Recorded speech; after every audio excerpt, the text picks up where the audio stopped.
السلام عليكم، ازيكم؟ حلقة جديدة من برنامج رمضان جانا. كل سنة وحضراتكم طيبين. النهاردة عايز أكلمكم عن خناقة أول يوم رمضان، الخناقة التاريخية. ليه الناس بتتخانق أول يوم رمضان؟ نفسي أفهم، نفسي أعرف مين اللي بدع الحكاية دي، ومين اللي خلى الناس تشوف إن الفكرة دي بقت طبيعية وعادي. ما هو يا جماعة هو صايم ومتضايق ومخنوق، يعني ليه؟ إيه السبب؟ هو دي أخلاق صايم يعني؟ أخلاق صايم؟ يعني أنا مش فاهمها. يعني أنت عشان ما شربتش القهوة بتاعتك يعني؟ عشان ما شربتش السيجارة؟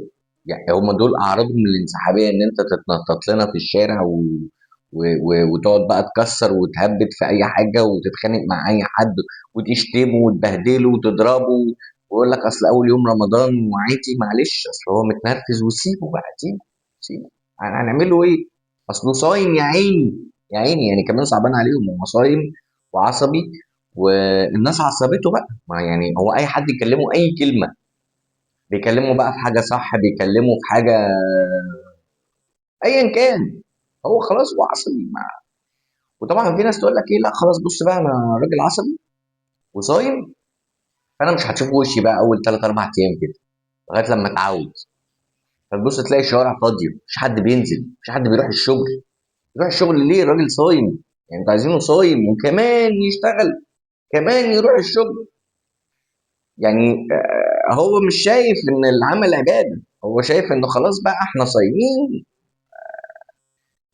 مفيش سيجاره مفيش قهوه، خلاص احنا ما ننزلش ما نروحش الشغل ما نعملش اي حاجه، ما نعملش اي حاجه في حياتنا، نقول بس احنا صايمين ونمتنع عن الاكل والشرب وخلاص.